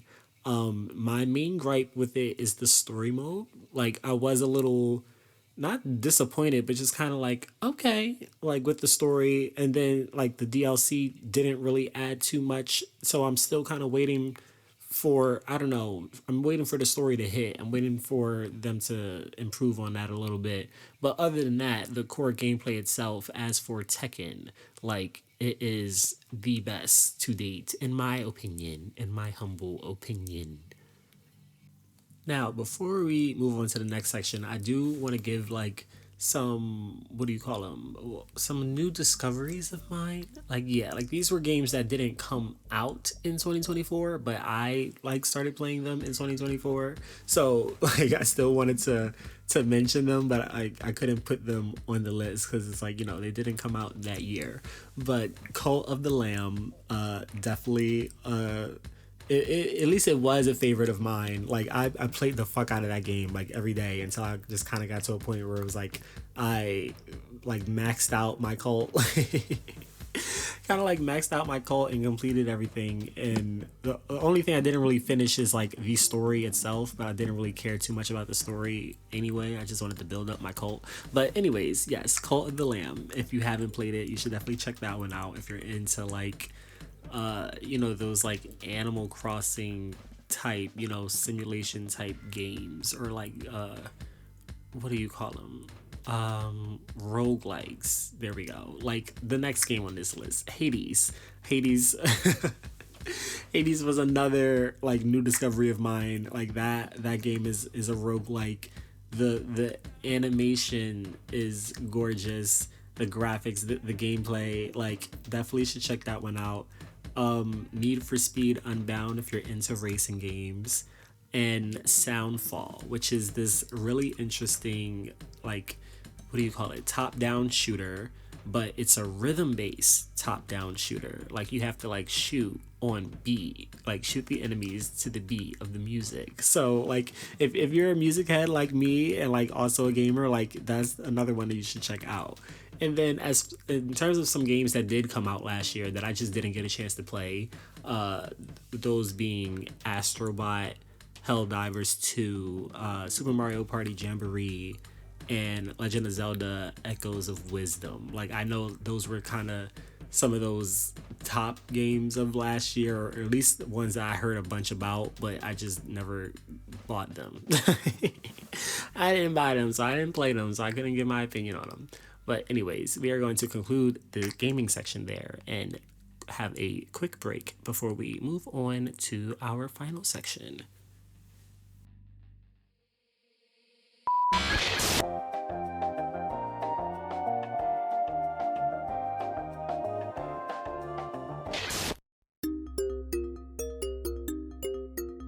Now, are you an artist in need of a hand? Maybe a songwriter with writer's block, or a producer trying to craft the right sound, or maybe a filmmaker looking to share their vision, or a new business owner in need of a new logo. Well, introducing the Quingdom Productions, official media production service of the Quingdom, where you can book me to help you bring your project to fruition. Whether it be a choreographer, producer, cinematographer, co-writer, editor, graphic designer, or simply consultation, click the link in the description to find out more information on services and pricing. But also remember that I'm only one person, so time and capacity are limited, and therefore online pricing is baseline and subject to change based on the workload of the project in question. Okay? Thank you. So, in this final section, film and TV, we will be getting into this season of Drag Race, season 17. And I will be talking about some of my anticipated movies coming out this year towards the end. But first, okay, Drag Race, because I've been wanting to talk about this season since it started, of course, but just have not had the time to get around to it and do so. And now we are, how many episodes in? We are fucking 9 episodes in, damn it, halfway through the season. So it's like, all right, it's time. We gotta catch up. We gotta catch up, girlies.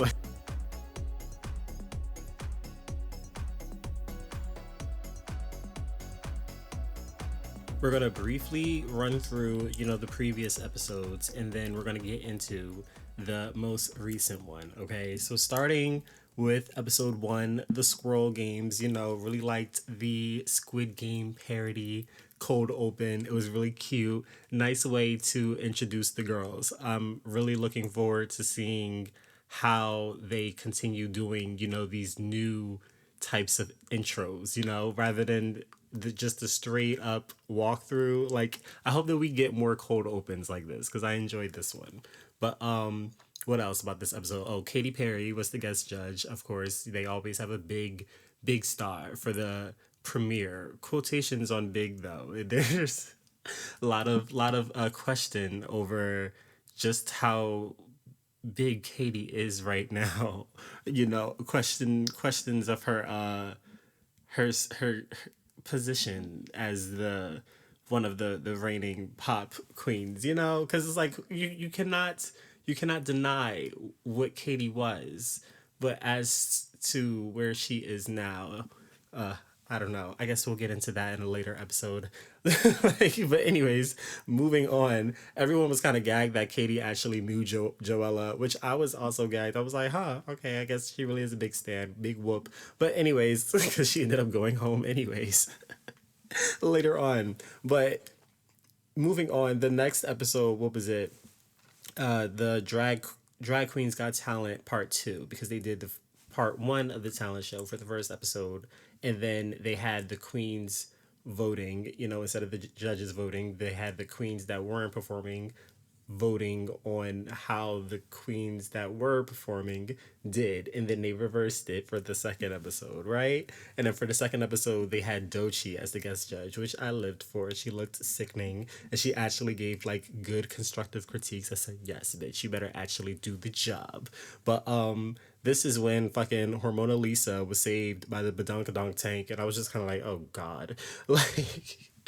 But anyways, episode 3, Monopulence, which was the design challenge, right? This was the design challenge where they had to make outfits using the Monopoly themed materials, but this was where T.S. Madison and Sandra Bernard, I believe that's how you say that. I don't know.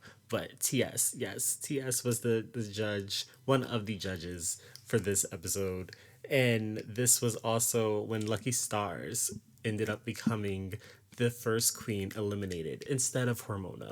I was so disappointed. So disappointed, because I was really rooting for Lucky. I liked Lucky. I liked her style. I liked her drag. So I was really looking forward to seeing what was going to happen. So to see her go out not as herself, doing something that was out of her element, it was just really sad to see.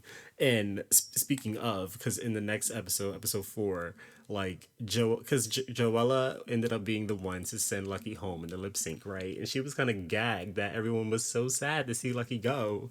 And didn't really seem to care that she stayed, and it was just kind of like, well, girly, like I thought that was hilarious. But anyways, episode 4, that was the bitch I'm a drag queen, where they had to like, how do you even describe that? Like they had to.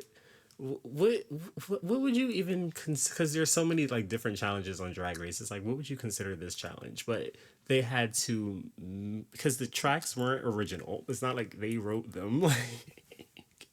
But they had to record vocals to tracks inspired by past like untucked moments, right, from past queens. Like it was a interesting challenge.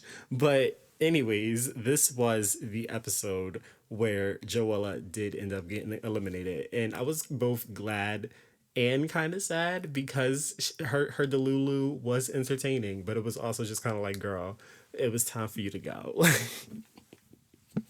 Especially after like seeing that, you know, queens have the opportunity to get saved, right? Like if Joella had been saved just like how Hormona had just been saved, like I would have been pissed. So I was kind of like, yeah, I'm glad to see you go, girly. But anyways, anyways, the next episode, episode 5, that was RDR Live, and this was the, what do you call it, the improv, is it improv?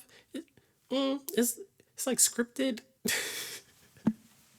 Like not, because you know they're reading from a teleprompter, so they're like acting. It's like live. What do you call that when it's like live acting? Anyways, y'all get the gist. It was like SNL type challenge, and this is when Arietti ended up getting saved by the Badunkadunk tank, which I was ecstatic for because I did not want to see Arietti go home.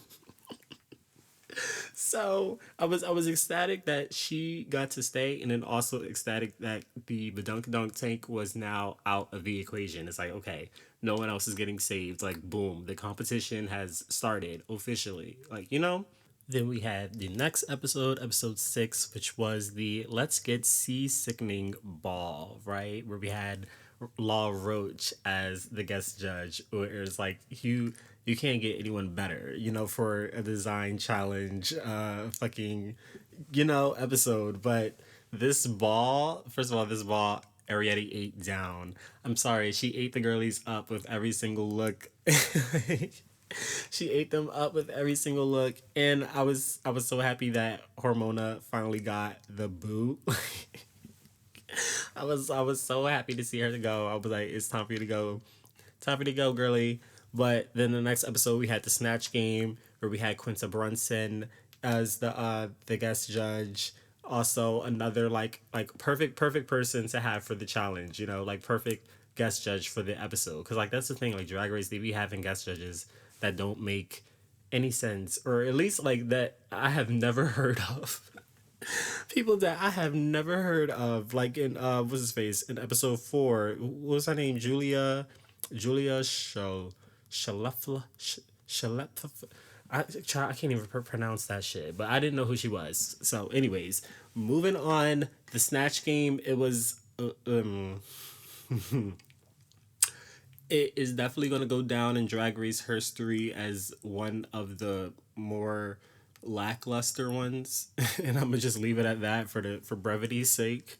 But this is when Crystal Envy got eliminated, and I knew that it was like a silent race between Crystal and Sam Star, and it was just a matter of like, okay, well, which one is gonna go first? Like, you know, silent race between the two pageant queens. And now that Crystal is gone, it's now between Sam and Jules. Like, because they're like, and when I say a race is, I mean like a race to see who's gonna actually have a spot in the finale, because we know there's gonna be like a top 3, top 4, whatever. So it's like, who is gonna fill up those spots. But anyways, moving on, episode 8, that was the Wicked Wiz of Oz, the musical. Like the musical with all the damn Wizard of Oz characters and whatnot. And this was the episode with my baby daddy, Jamal Sims. Ugh, that man. That man. Oh, but this was where he was the guest judge. And I don't know, I was a little upset with him with his critiques for On Your Nerve on the runway. Like I did not understand why she was getting critiqued for her like for rehearsal. Like how are you gonna critique somebody for not picking up choreography instantly? Like what? But she still got it in the end. So I was like, why does that even matter? Like what? But anyways, this is when Acacia forgot got sent home. And to be honest, I never really cared about her. She was another one that like they're really getting rid of the, you know, they're weeding them out. They're weeding them out, but never really cared about her. Like she had really hyped her up as like a she hyped herself up as like this huge singer or whatever, and she didn't deliver when it mattered most. So it was just kind of like, all right, like it was time for her to go. It was very well timed. And then now we are finally at this most recent episode, which is episode 9, Heavens to Betsy. We're at our top 9, and this episode started. This was the one with the reading challenge. Yes, we had the reading challenge as the mini challenge, and fucking Susie too ended up winning. Susie is a polarizing character. Like it was kind of like I was rooting for her in the beginning, and then she kind of just slowly starts getting on my nerves. So it's kind of I know that she's gonna make it to the finale, and it will be a gag if Susie gets eliminated, and that is not a gag that I would be mad at. So I cannot wait to see how that turns out. But anyways, she won the mini challenge. And then, like I said, for the Maxi Challenge, the Betsy Johnson, it was a Betsy Johnson inspired design challenge, right? They had 3 different collections that they had to choose from of hers to create looks inspired by.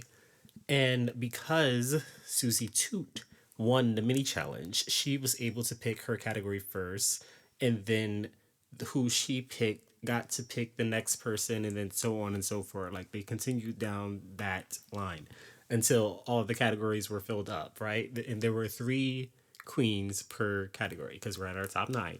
But first, can we quickly talk about how both Corey King and Arietti were gagged when they didn't get picked? Like when they didn't get picked by who they thought they were gonna get picked by, because Lydia, instead of picking her man, she picked Lexi Love. Like she picked Lexi Love because she was like, Lexi has really been holding me down in this competition, da da da da. And I'm just like, oh wow. Like in that moment, like Corey was not her man. She said, sorry, I'm looking out for mother. Like and I just know when they were watching that back, because you know, like they're still together now. So I just know when they were watching that back, like, oh, Corey was probably triggered. Like she was like, this bitch, like, set her up to go home. Because what if Corey had gotten? Because that's the thing. I don't think Corey got the option to pick her category because she was like one of the last people picked. So it's like if she had gotten the well, that's the thing. She couldn't really sew in the first place. But things could have been different if she had the choice to pick, you know? But she probably would have picked the pink one anyway because that's like her aesthetic. But anyways, what's his face? Arietti was also gagged when Jules didn't pick her. The Chismosa sisters. And that kind of gagged me too. I was like, oh, damn. But, you know, she, like Arietti shouldn't, like, because Arietti knows that she can eat whatever. So it's kind of like, whatever. Like, you know. But anyways, moving on. In the workroom, you know, Lexi had a whole breakdown about not being able to come up with ideas for her outfit. And I was like, I felt that because that probably would have been me. Because it's not like I didn't know who Betsy Johnson was, but it's like I'm not like as familiar with her work. Like, so I definitely would have needed to, like, I don't know how much access they have to like technology to be able to do research and get references and shit like that, but I definitely would have needed that, or else I would have been spiraling too. But Sam Star was able to help her snap out of it. So, you know, she was able to push through, and her looks ended up being one of the best of the night, but we'll get to that. But yeah, fucking RuPaul. RuPaul was triggered when Arietti said baby. Like the look on his face. The look on his face, the pure terror when Arietti said baby, it was like you can see the flashbacks, like, oh my god, like like it's like, yeah, no, that didn't work out too well for you last time. We're gonna stay away from babies. Like Arietti can never mention babies ever again. And then RuPaul was also gagged by Corey King's sketch, which I was as well. Like she pulled out a whole, like the queens usually have like a little chicken scratch, like whatever, just something to kind of get the idea across. But she had like a full on like concept art, and like I was like, all right. She said she studied animation and all that. I'm like, you can definitely tell it, like it shows. But what's his face? Oh, and speaking of Corey King, this fucking talk about Susie's scarf, calling it a do rag. I was like, no, she did not. Like, not Corey over here gassing this woman, thinking that she's wearing a do rag. Like, I was glad that Anya set the record straight. Like, nah, this is a do rag. Like, please. And then was Jules. Jules was also in a similar predicament to Lexi, where she was having issues figuring out what direction to go in with her fur, like what fur to use. And literally, like as that part was going, I had the thought, I was like, what if she just used all of them? And then sure enough, she was like, I'm just gonna use them all. And I'm like, oh wow. Like, and when I had that thought, like I wasn't able to finish the thought to be able to like determine how that would look, because it was a bunch of different like colors and patterns, and I'm just like of course their first initial thought is that's gonna look a hot mess, but she ended up pulling it together, which we will come back to. But so what else? Oh yeah, so Corey King ended up cutting her gown because she said she didn't want to look like Grandma Fitzgerald, and that at that point I knew that she was in trouble for sure, because they had already like given her the critiques about the short dresses and all that. Like she literally did what RuPaul told her not to do. So the writing was literally on the wall right there when she made that decision. And before they moved on to the runway, the last thing in the workroom, Sam Starr asked Lydia and Corey about their relationship and like what did they like best about each other. And Lydia, Lydia gets into all the little details. She's like, oh, I like her arms, and she could pick me up and da da da da. Whereas though Corey, she just kind of like freezes. She just blushes. She's like, ah. And I don't know, like if it were me in that situation, because it depends. It really depends on how my mood is or would have been that day. Like, because I could have been either Lydia or Corey. I could have been either outright with it, or I could see myself freezing up and kind of like blushing. Like, especially if the person is right there. Like, but if they spoke first, like, and they like said a bunch of stuff about me first, like then I wouldn't have no reason to freeze. Like, like, but if I'm put on the spot first, then I can see myself freezing, because it's kind of like I don't want to, like, because I don't know how they're going to respond, like, But anyways, moving on. So moving on to the runway, we had, like I mentioned before, there were three categories. So with the first category, the punk grunge flappers, we had Jewel Sparkles, Lydia B. Collins, and Susie Toot. And like I mentioned before, like Jules's look, it didn't come out as messy as I initially thought it would. Like she actually turned it out. The way that she patterned the furs, that was what helped. It was the way that she patterned the furs, and then also the color story that she used. Like the colors themselves were like less saturated, like darker, more muted versions of like the primary colors. So it worked well on the eye. And then the fact that like for the yellow, for the muted version of yellow, like it was that leopard pattern, like it added a interesting little detail on top of all the jewelry and accoutrements, or whatever the fuck that word is. All the other little sparkles and whatnots. Like she really turned it out. And for Lydia, her like Lydia's was like the opposite of Jules, where it was like hers was messy and just kind of thrown together and just kind of too much at once on the eye, which is kind of like an ongoing theme with her looks, not gonna lie, in my opinion. But that was not it. And then Susie Toot, I was pleasantly surprised with her look. Like I wasn't it wasn't what I was expecting. Like I was really expecting for her to really go in on the flapper, but she really went in on the grunge, and I was like, oh, okay. Like that's why I was pleasantly surprised. But moving on to the next category, we had Betsy's prom, and in this category we had Corey King, which the like I said, she decided to cut her dress shorter, and the way that she cut it, it was not finished. It was not that hem, like it was a mess. It was a hot mess. And the white bra with the pink like it was it wasn't given. It wasn't given. But then next we had Anya Nerve, who when she first came out, when she first walked down the runway, like I actually liked it. But then when it came time for critiques and I actually got to see like the details and everything, I was like, oh, like that's when it hit me. The issues with the construction and the discombobulated bows, and I was like, oh girl, like she looked so cute. Like she sold it down the runway. But as she was standing there, you could see that it wasn't the best. And then last in that category, we had Lana Jarre, who did like a really cute, like little short, like it was pink, but it was more like a white pink, like a really really pastel pink. Like it was cute. It was her train could have been longer, but she could have also not had enough material, so I can see why it was the length that it was. Like it was good for what it was. It was Lana's best design look to date. That's what I will give her. Like out of the three that she has done on the show so far, that was the best one. But last but not least, we have the prenup collection.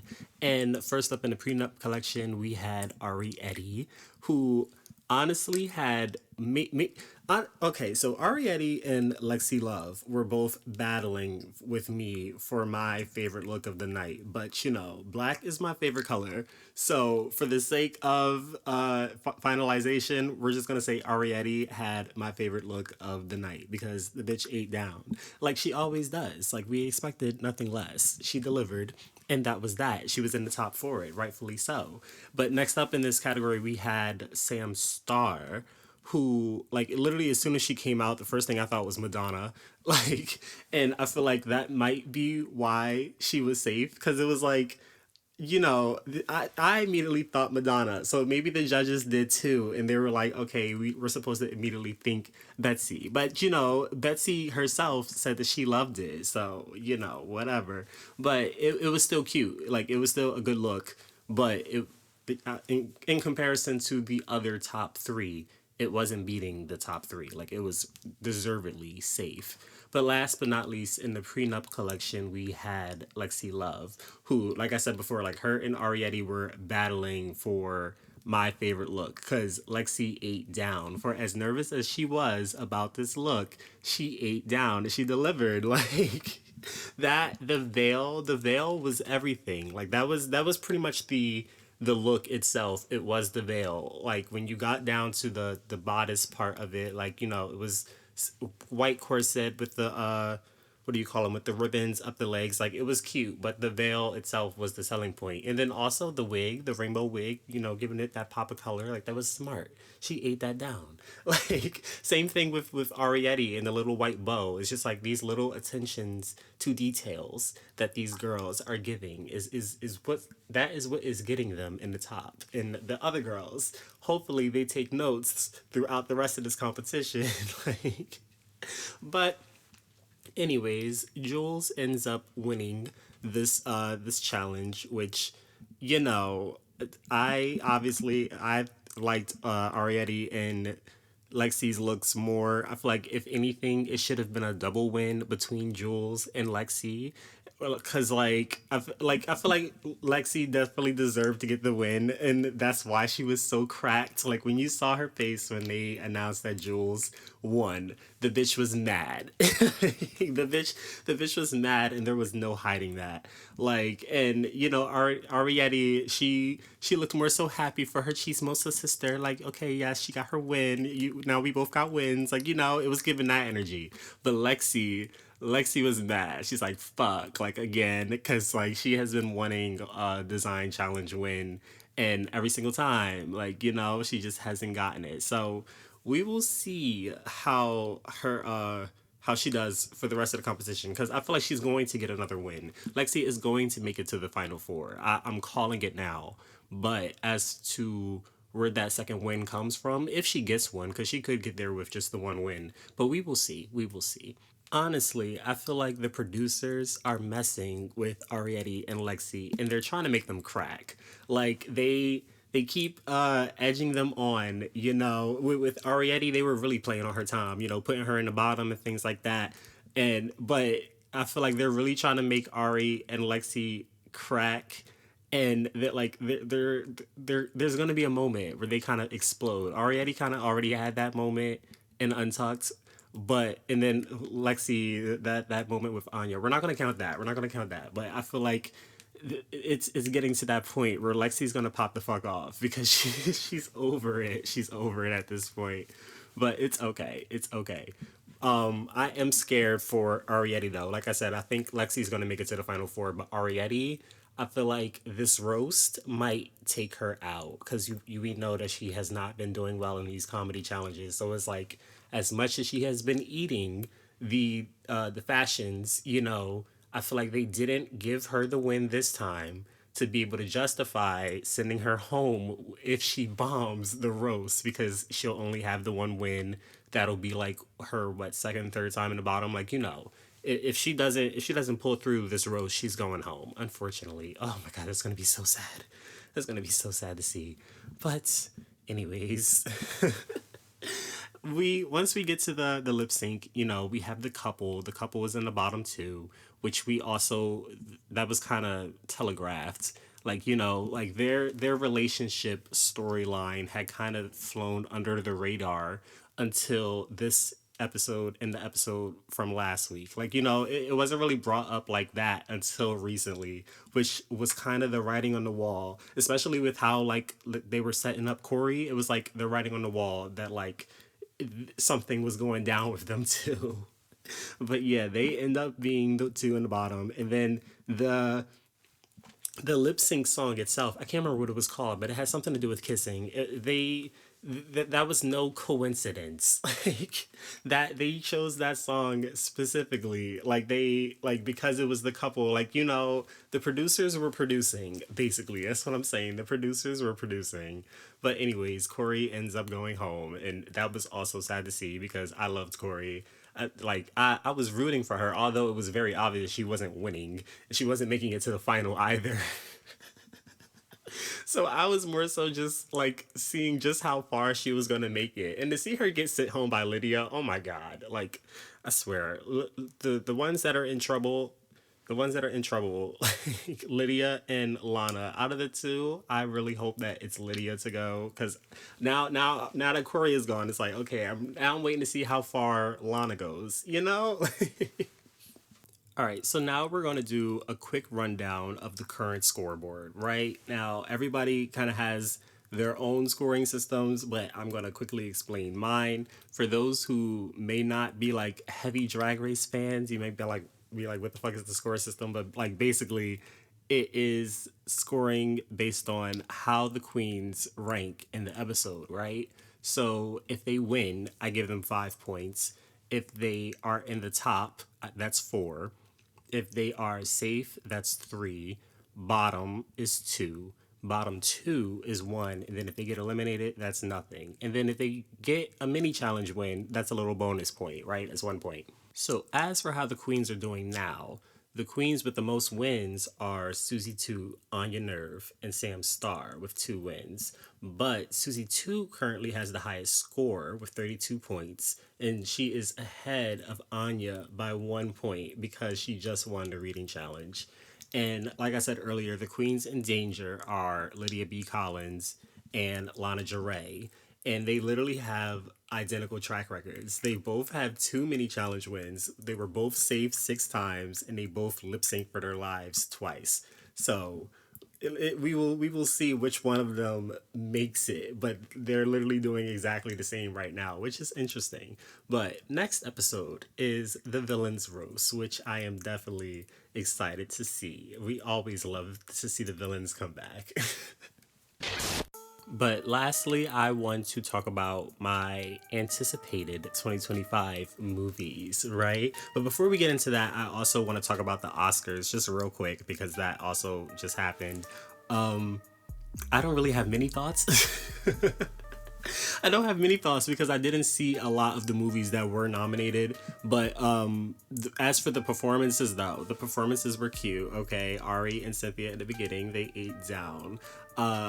When Doja, Ray, and Lisa came out, I was a little disappointed that they didn't do Born Again just because they were all there. I was like, okay, all the Born Again girls are here, but they didn't do Born Again, which I knew it didn't have anything to do with what was the fucking movie? James Bond. The song doesn't have anything to do with James Bond, but I still wanted to see it. But anyways, I just wanted to say that about the Oscars.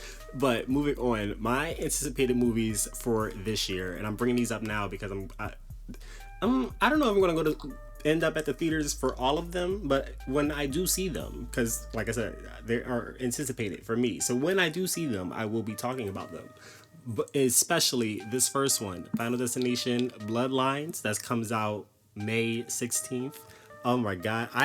For those who don't know, I am a huge Final Destination fan. I've seen all of the movies like front to back multitude of times. I've literally been watching like a bunch of reaction videos of like just different people watching the movies, like just to get other people's like, you know, reactions to the films, just building up the anticipation for this new one. Like I'm so excited for this one. So on the next episode, I will be talking about my like Final Destination theories and, you know, ranking the depths and all those sorts of things. That's what's coming up for next episode's film and TV section. But anyways, as for the rest of the movies that I'm looking forward to this year, there's also Superman Legacy that comes out June 11th.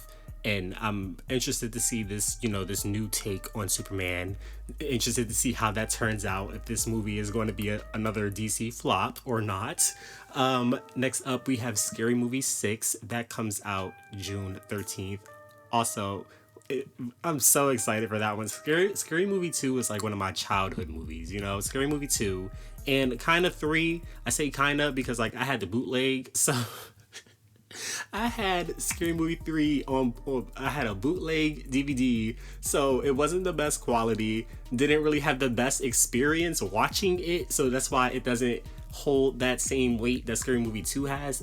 Now with Scary Movie 2, I had that on VHS. And we're going to be talking about quality, but you know, VHS, it was meant to be on that VHS. It wasn't a bootleg VHS, you know. But anyways, I can't wait to see Scary Movie, and I can't wait to see the Marlins return to the franchise. That's why I'm so excited for this one.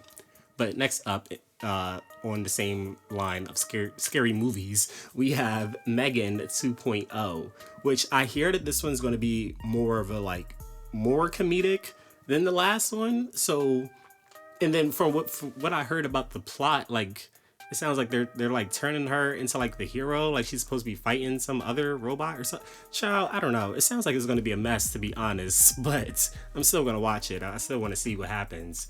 But next up, we have Fantastic Four First Steps that comes out in July 25th. Definitely can't wait for that one. Gotta see Daddy Reed.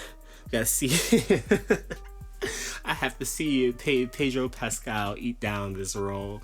But and then lastly, we have Mortal Kombat 2.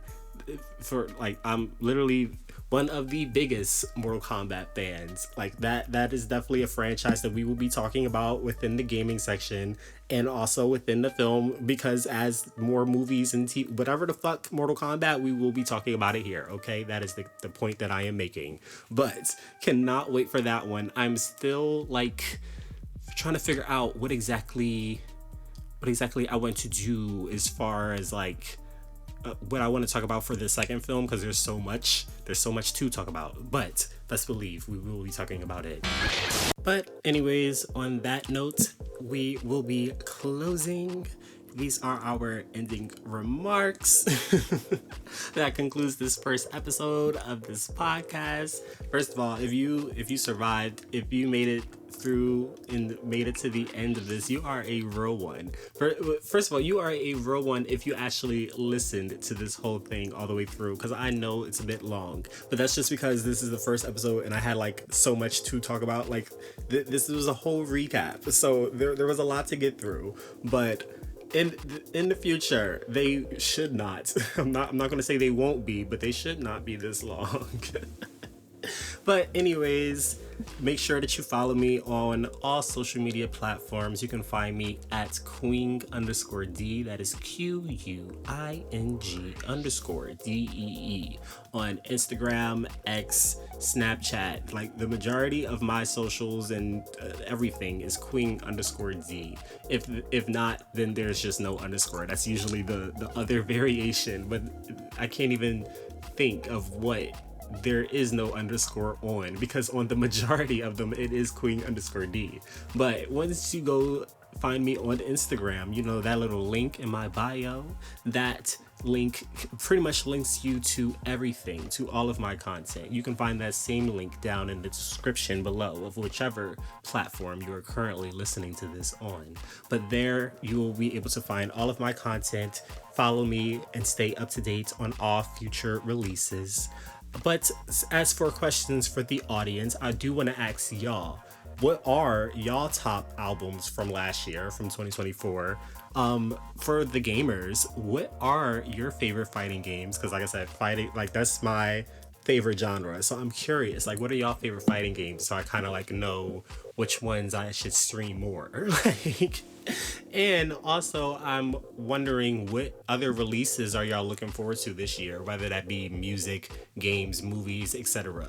Like I know that I'm definitely looking forward to Lady Gaga's Mayhem. Definitely looking forward to that, and we'll be talking about that on the next episode, calling all monsters. But anyways, that concludes this first episode of the Quingdom Podcast, and I will catch y'all on the next one. Bye, and thanks for listening.